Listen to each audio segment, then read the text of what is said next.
ಸ್ನೇಹಿತರೆ, ನ್ಯೂಸ್ ಶೋಗೆ ಸ್ವಾಗತ. ನಾನು ಶಾಂತ. ಟಿ20 ವಿಶ್ವಕಪ್ನಲ್ಲಿ ಟೀಂ ಇಂಡಿಯಾ ಅದ್ಭುತ ಪ್ರದರ್ಶನ ನೀಡ್ತಾ ಇದೆ. ಟೂರ್ನಿಯಲ್ಲಿ ಅಜೇಯವಾಗಿ ಉಳಿದಿರುವ ರೋಹಿತ್ ಶರ್ಮಾ ಪಡೆ ಈಗಾಗಲೇ ಸೂಪರ್ 8 ಸುತ್ತಿನ ಮೊದಲ ಪಂದ್ಯವನ್ನೂ ಗೆದ್ದು ಬೀಗಿದೆ. ಅಫ್ಘಾನಿಸ್ತಾನ ವಿರುದ್ಧದ ಪಂದ್ಯದಲ್ಲಿ ಜಯ ಸಾಧಿಸುವ ಮೂಲಕ ವಿಶ್ವಕಪ್ ಟ್ರೋಫಿ ಎತ್ತಿ ಹಿಡಿಯೋ ಫೇವರೇಟ್ ಟೀಮ್ ಎನಿಸಿಕೊಂಡಿದೆ. ಸದ್ಯ ವಿಶ್ವಕಪ್ ಕದನದಲ್ಲಿ ಬ್ಯುಸಿ ಇರೋ ಆಟಗಾರರು ಈ ಟೂರ್ನಿ ಬಳಿಕ ಟೀಂ ಇಂಡಿಯಾ ಮಹತ್ವದ ಪಂದ್ಯಗಳನ್ನು ಆಡಬೇಕಿದೆ. ಈ ಬಗೆಗಿನ ಶೆಡ್ಯೂಲ್ ಅನ್ನು ಬಿಸಿಸಿಐ ರಿಲೀಸ್ ಮಾಡಿದೆ. ಅಷ್ಟಕ್ಕೂ ಟಿ20 ವಿಶ್ವಕಪ್ ಬಳಿಕ ಟೀಂ ಇಂಡಿಯಾ ಯಾವ ತಂಡಗಳನ್ನು ಎದುರಿಸಲಿದೆ, ಎಷ್ಟು ಪಂದ್ಯಗಳು ನಡೆಯಲಿವೆ, ಈ ಬಗೆಗಿನ ಕಂಪ್ಲೀಟ್ ಮಾಹಿತಿಯನ್ನು ನೀಡ್ತೇನೆ. ನೀವು ಸುದ್ದಿಯಾನದ ಸಬ್ಸ್ಕ್ರೈಬರ್ ಆಗೋದಕ್ಕೆ ಮರಿಬೇಡಿ.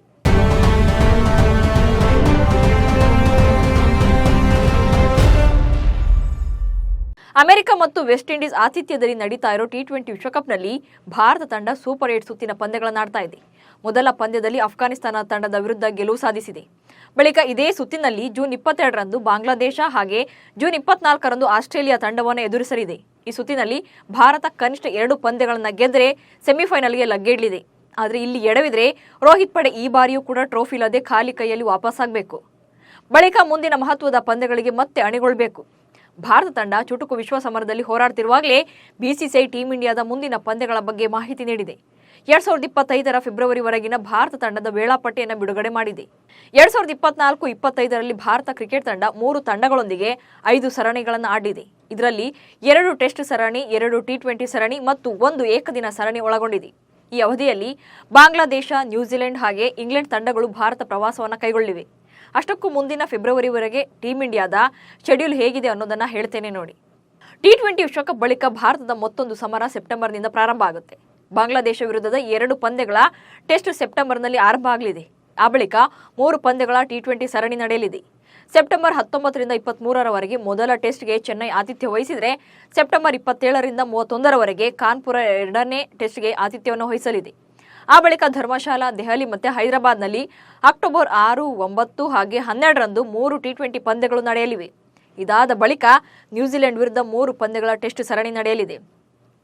ಮೊದಲ ಟೆಸ್ಟ್ ಅಕ್ಟೋಬರ್ 16ರಿಂದ 20ರವರೆಗೆ ಬೆಂಗಳೂರಿನಲ್ಲಿ ಆರಂಭ ಆಗುತ್ತೆ. 2ನೇ ಟೆಸ್ಟ್ ಪುಣೆಯಲ್ಲಿ ಅಕ್ಟೋಬರ್ 24ರಿಂದ 28ರವರೆಗೆ ಮತ್ತು 3ನೇ ಟೆಸ್ಟ್ ಮುಂಬೈನಲ್ಲಿ ನವೆಂಬರ್ 1ರಿಂದ 5ರವರೆಗೆ ಶುರುವಾಗುತ್ತೆ. ನಂತರ ಭಾರತ ಮತ್ತು ಇಂಗ್ಲೆಂಡ್ ನಡುವಿನ ವೈಟ್ ಬಾಲ್ ಸರಣಿ ನಡೆಯಲಿದೆ. ಇದರಲ್ಲಿ 5 ಅಂತಾರಾಷ್ಟ್ರೀಯ ಟಿ20 ಹಾಗೆ 3 ಏಕದಿನ ಪಂದ್ಯಗಳನ್ನು ಒಳಗೊಂಡಿದೆ. ಜನವರಿ 27ರಂದು ಚೆನ್ನೈನಲ್ಲಿ ಮೊದಲ ಟಿ20, ಜನವರಿ 25ರಂದು ಕೋಲ್ಕತ್ತಾದಲ್ಲಿ 2ನೇ ಟಿ20, ಜನವರಿ 28ರಂದು ರಾಜ್ಕೋಟ್ನಲ್ಲಿ 3ನೇ ಟಿ20, ಜನವರಿ 31ರಂದು ಪುಣೆಯಲ್ಲಿ 4ನೇ ಟಿ20 ಹಾಗೆ ಫೆಬ್ರವರಿ 2ರಂದು ಮುಂಬೈನಲ್ಲಿ 2ನೇ ಟಿ20 ಕದನಗಳು ನಡೆಯಲಿವೆ. ಬಳಿಕ ಫೆಬ್ರವರಿ 6ರಂದು ನಾಗ್ಪುರದಲ್ಲಿ ಮೊದಲ ಏಕದಿನ, ಫೆಬ್ರವರಿ 9ರಂದು ಕಟಕ್ನಲ್ಲಿ 2ನೇ ಏಕದಿನ ಹಾಗೆ ಫೆಬ್ರವರಿ 12ರಂದು 3ನೇ ಏಕದಿನ ಪಂದ್ಯಗಳು ನಡೆಯಲಿವೆ. ಸದ್ಯ ಟಿ20 ವಿಶ್ವಕಪ್ನಲ್ಲಿ ಬ್ಯುಸಿಯಾಗಿರೋ ಟೀಂ ಇಂಡಿಯಾ ಮೆಗಾ ಟೂರ್ನಿಯ ಬಳಿಕ ಬಲಿಷ್ಠ 3 ತಂಡಗಳ ವಿರುದ್ಧ ತವರಿನಲ್ಲಿ ಸರಣಿಗಳನ್ನು ಆಡಲಿದೆ. ಅಲ್ಲದೆ ಶೀಘ್ರದಲ್ಲೇ ಟೀಂ ಇಂಡಿಯಾ ಹೆಡ್ ಕೋಚ್ ಕೂಡ ಬದಲಾವಣೆ ಆಗೋದ್ರಿಂದ ಮುಂದಿನ ಸರಣಿಗಳಲ್ಲಿ ತಂಡದಲ್ಲಿ ಯಾರಿಗೆಲ್ಲ ಚಾನ್ಸ್ ಸಿಗಲಿದೆ, ಯಾರಿಗೆಲ್ಲ ಕೊಡಲಾಗುತ್ತೆ ಅನ್ನೋ ಬಗ್ಗೆ ತೀವ್ರ ಕುತೂಹಲ ಮನೆ ಮಾಡಿದೆ. ಟೀಂ ಇಂಡಿಯಾದ ಹೆಡ್ ಕೋಚ್ ಸ್ಥಾನದಿಂದ ಈ ತಿಂಗಳ ಅಂತ್ಯದಲ್ಲಿ ರಾಹುಲ್ ದ್ರಾವಿಡ್ ಕೆಳಗಿಳಿತಾರೆ ಅನ್ನೋದು ಎಲ್ರಿಗೂ ಗೊತ್ತಿರೋದೆ. ಹಾಗೆ ಗೌತಮ್ ಗಂಭೀರ್ ಮುಖ್ಯ ಕೋಚ್ ಆಗಿ ಅಧಿಕಾರಕ್ಕೆ ಇರೋದು ಕೂಡ ಕನ್ಫರ್ಮ್ ಆಗಿದೆ. ಬಟ್ ಇಲ್ಲಿ ಕೋಚ್ ಬದಲಾವಣೆಯ ಜೊತೆಗೆ ಟೀಂ ಇಂಡಿಯಾದಲ್ಲೂ ಕೂಡ ಸಾಕಷ್ಟು ಬದಲಾವಣೆಗಳಾಗಲಿವೆ. ಯಾಕಂದ್ರೆ ಮುಂದಿನ 3 ವರ್ಷಗಳ ಕಾಲ 2027ರ ಏಕದಿನ ವಿಶ್ವಕಪ್ ವರೆಗೆ ಗೌತಮ್ ಗಂಭೀರ್ ಟೀಂ ಇಂಡಿಯಾದ ಮುಖ್ಯ ಕೋಚ್ ಆಗಿರ್ತಾರೆ. ಮುಂದೆ ಎದುರಾಗಲಿರೋ 2026ರ ಟಿ20 ವಿಶ್ವಕಪ್ ಮತ್ತು 2027ರ ಏಕದಿನ ವಿಶ್ವಕಪ್ ಟೂರ್ನಿಗೆ ಟೀಂ ಇಂಡಿಯಾಗೆ ಹೊಸ ಕ್ಯಾಪ್ಟನ್ ರೆಡಿ ಮಾಡೋ ಜವಾಬ್ದಾರಿ ಗೌತಮ್ ಗಂಭೀರ್ ಮೇಲಿದೆ. ತಂಡದಿಂದ ಹೊರಬಿದ್ದಿರೋ ಆಟಗಾರರು ಹಾಗೆ ಐಪಿಎಲ್ನಲ್ಲಿ ಅಬ್ಬರಿಸ್ತಾ ಇರೋ ಯಂಗ್ಸ್ಟರ್ಸ್ಗೆ ಟೀಂ ಇಂಡಿಯಾ ಬಾಗಿಲು ತೆರೆಯುತ್ತೆ ಎಂಬ ವಿಶ್ಲೇಷಣೆ ಕೂಡ ನಡೀತಾ ಇದೆ. ಅದರಲ್ಲೂ ಕ್ರಿಕೆಟ್ ವಲಯದಲ್ಲಿ ನಡೀತಾ ಇರೋ ಬಿಸಿ ಚರ್ಚೆ ಅಂದರೆ ಅದು ಶ್ರೇಯಸ್ ಅಯ್ಯರ್ ಕಮ್ಬ್ಯಾಕ್, ಅದು ಕೂಡ ಕ್ಯಾಪ್ಟನ್ ಆಗಿ. ಗೌತಮ್ ಗಂಭೀರ್ ಅವರು ಶ್ರೇಯಸ್ ಅಯ್ಯರ್ ಟೀಂ ಇಂಡಿಯಾ ಹೊಸ ಕ್ಯಾಪ್ಟನ್ ಆಗಲಿ ಎಂಬ ಅಭಿಪ್ರಾಯವನ್ನು ಹೊಂದಿದ್ದಾರಂತೆ. ಅದಕ್ಕೆ ಕಾರಣಗಳು ಕೂಡ ಇವೆ. ಗೌತಮ್ ಗಂಭೀರ್ ಕೋಚ್ ಆಗ್ತಾ ಇದ್ದಂತೆ ಟೀಂ ಇಂಡಿಯಾದಿಂದ ಹೊರಗುಳಿದಿರುವ ಕೆಕೆಆರ್ ತಂಡದ ನಾಯಕ ಶ್ರೇಯಸ್ ಅಯ್ಯರ್ ಮತ್ತೆ ರಾಷ್ಟ್ರೀಯ ತಂಡಕ್ಕೆ ಮರಳುವ ಸಾಧ್ಯತೆ ಇದೆ. ಅಲ್ಲದೆ ಶ್ರೇಯಸ್ ಅಯ್ಯರ್ ಒಬ್ಬ ಅದ್ಭುತ ಆಟಗಾರ, ಏಕದಿನ ಮತ್ತು ಟಿ20 ನಾಯಕರಾಗೂ ಎಲ್ಲ ಸಾಮರ್ಥ್ಯವನ್ನು ಹೊಂದಿದ್ದಾರೆ. ಗಂಭೀರ್ ಪ್ರಕಾರ ಶ್ರೇಯಸ್ ಅಯ್ಯರ್ ನಾಯಕತ್ವ ವಹಿಸಿಕೊಂಡ್ರೆ ಟೀಂ ಇಂಡಿಯಾ ಭವಿಷ್ಯವೇ ಬದಲಾಗಲಿದೆಯಂತೆ. ಐಪಿಎಲ್ನಲ್ಲಿ ಕೆಕೆಆರ್ ತಂಡ ಶ್ರೇಯಸ್ ಅಯ್ಯರ್ ನಾಯಕತ್ವದಲ್ಲೇ ಕೆಕೆಆರ್ ಈ ಸಲ ಚಾಂಪಿಯನ್ ಆಗಿತ್ತು. ಶ್ರೇಯಸ್ ನಿರ್ಭೀತ ಬ್ಯಾಟರ್ ಹಾಗೆ ಬುದ್ಧಿವಂತ ನಾಯಕ, ಅದರಲ್ಲೂ ಗಂಭೀರ್ ಜೊತೆ ಕೆಲಸ ಮಾಡಿದ ಅನುಭವ ಅವರಿಗಿದೆ. ಈ ಬಾರಿಯ ಐಪಿಎಲ್ನಲ್ಲಿ ಗಂಭೀರ್ ಮಾರ್ಗದರ್ಶನದಲ್ಲಿ ಕೆಕೆಆರ್ ಚಾಂಪಿಯನ್ ಆಗಿತ್ತು. ಹೀಗಾಗಿ ಗಂಭೀರ್ ಕೋಚ್ ಆದ ಬಳಿಕ ಶ್ರೇಯಸ್ ಟೀಂ ಇಂಡಿಯಾದ ಕಮ್ಬ್ಯಾಕ್ ಮಾಡೋದು ಕನ್ಫರ್ಮ್ ಆಗಿದೆ. ಅಲ್ಲಿ ನಾಯಕ ಕೂಡ ಆಗಬಹುದು ಎನ್ನಲಾಗ್ತಿದೆ. ಜುಲೈ ಆಗಸ್ಟ್ ನಡುವೆ ಶ್ರೀಲಂಕಾ ವಿರುದ್ಧ ನಡೆಯುವ ಏಕದಿನ ಸರಣಿಗೆ ಶ್ರೇಯಸ್ ಅಯ್ಯರ್ ಭಾರತ ತಂಡಕ್ಕೆ ಮರಳುವ ಸಾಧ್ಯತೆ ಇದೆ ಎನ್ನಲಾಗ್ತಾ ಇದೆ. ಜುಲೈ 5ರಿಂದ ಜಿಂಬಾಬ್ವೆ ವಿರುದ್ಧದ ಟೀಂ ಇಂಡಿಯಾ 5 ಪಂದ್ಯಗಳ ಟಿ20 ಸರಣಿಯನ್ನಾಡಲಿದೆ. ಈ ಸರಣಿಗೆ ಶ್ರೇಯಸ್ ಅಯ್ಯರ್ ಆಯ್ಕೆಯಾಗುವ ಅವಕಾಶ ಇದೆ.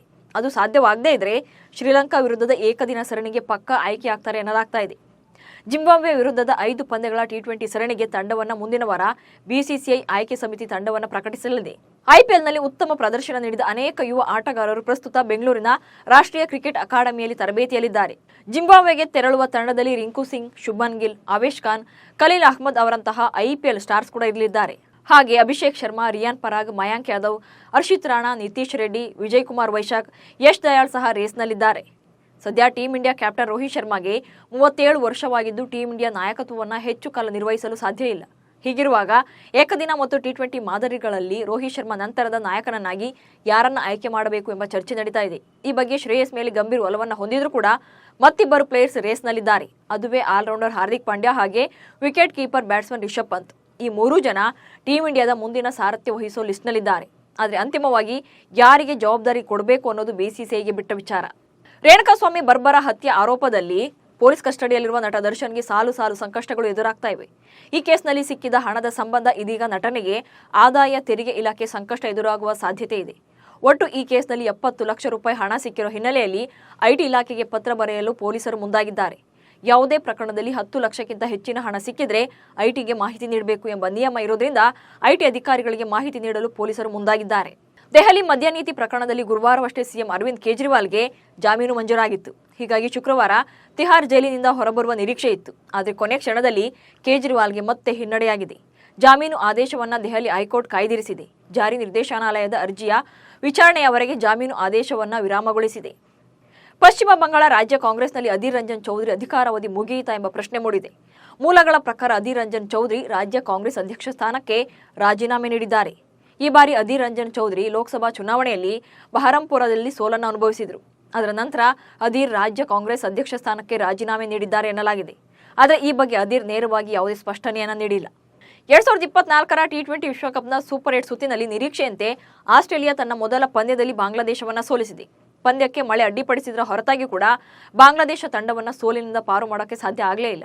ಅಂತಿಮವಾಗಿ ಪಂದ್ಯವನ್ನು ಡಕ್ವರ್ತ್ ಲೂಯಿಸ್ ನಿಯಮದ ಅಡಿಯಲ್ಲಿ ಆಸ್ಟ್ರೇಲಿಯಾ ತಂಡ 28 ರನ್ಗಳಿಂದ ಗೆದ್ದುಕೊಳ್ಳುವಲ್ಲಿ ಯಶಸ್ವಿಯಾಯಿತು. ಬಾಂಗ್ಲಾದೇಶ ವಿರುದ್ಧದ ಈ ಗೆಲುವಿನೊಂದಿಗೆ ಆಸ್ಟ್ರೇಲಿಯಾ ಟೀಂ ಇಂಡಿಯಾಕ್ಕೂ ಕೂಡ ಪಾಯಿಂಟ್ಸ್ ಪಟ್ಟಿಯಲ್ಲಿ ಆಘಾತ ನೀಡಿದೆ. ಎ ಗುಂಪಿನ ಅಂಕಪಟ್ಟಿಯಲ್ಲಿ ಟೀಂ ಇಂಡಿಯಾವನ್ನು ಹಿಂದಿಕ್ಕಿದೆ. ಉತ್ತಮ ರನ್ ರೇಟ್ನಲ್ಲಿ ಭಾರತ ತಂಡವನ್ನು ಕೆಳಕ್ಕೆ ತಳ್ಳಿ ಮೊದಲ ಸ್ಥಾನವನ್ನು ಪಡ್ಕೊಂಡಿದೆ. ಭಾರತ ತಂಡ 2.350 ನೆಟ್ ರನ್ ರೇಟ್ನೊಂದಿಗೆ ಈಗ ಎ ಗುಂಪಿನ ಪಾಯಿಂಟ್ಸ್ ಪಟ್ಟಿಯಲ್ಲಿ 2ನೇ ಸ್ಥಾನದಲ್ಲಿದ್ದರೆ ಆಸ್ಟ್ರೇಲಿಯಾ 2.471 ನೆಟ್ ರನ್ ರೇಟ್ನೊಂದಿಗೆ ಮೊದಲ ಸ್ಥಾನಕ್ಕೇರಿದೆ. ಟೀಂ ಇಂಡಿಯಾದ ಪೇಸ್ ಬೌಲರ್ ಮೊಹಮ್ಮದ್ ಶಮಿ ಹಾಗೆ ಭಾರತದ ಮಾಜಿ ಟೆನ್ನಿಸ್ ಆಟಗಾರ್ತಿ ಸಾನಿಯಾ ಮಿರ್ಜಾ ಮದುವೆ ಆಗ್ತಾರೆ ಎಂಬ ಸುದ್ದಿ ಹರಿದಾಡಿತ್ತು. ಆದರೆ ಈ ಬಗ್ಗೆ ಸಾನಿಯಾ ಮಿರ್ಜಾ ಅವರ ತಂದೆ ಪ್ರತಿಕ್ರಿಯೆ ನೀಡಿದ್ದಾರೆ. ಇದೊಂದು ಸುಳ್ಳು ಸುದ್ದಿ. ಇಬ್ಬರು ಮದುವೆ ಆಗ್ತಾರೆ ಎಂದು ಎಲ್ಲಿಯೂ ಕೂಡ ಅಧಿಕೃತವಾಗಿ ಹೇಳಿಕೊಂಡಿಲ್ಲ. ಅಲ್ಲದೆ ಸಾನಿಯಾ ಮಿರ್ಜಾ ಯಾವತ್ತೂ ಕೂಡ ಮೊಹಮ್ಮದ್ ಶಮಿಯನ್ನ ಭೇಟಿ ಮಾಡಿಲ್ಲ. ಸದ್ಯ ಸಾನಿಯಾ ಮಿರ್ಜಾ ಅವರು ಮಗ ಇಜಾನ್ ಮಿರ್ಜಾನೊಂದಿಗೆ ಖುಷಿಯಾಗಿದ್ದಾರೆ ಎಂದು ಹೇಳಿದ್ದಾರೆ. ಇನ್ನು ಸಾನಿಯಾ ಮಿರ್ಜಾ ಕೂಡ ನಮ್ಮ ಬಗ್ಗೆ ಸುಳ್ಳು ಸುದ್ದಿಗಳನ್ನು ಹರಡಬೇಡಿ ಅಂತ ಮನವಿ ಮಾಡಿದ್ದಾರೆ. ಇವಿಷ್ಟು ಇವತ್ತಿನ ನ್ಯೂಸ್ ಶೋ ಸುದ್ದಿಗಳು. ನಮಸ್ಕಾರ.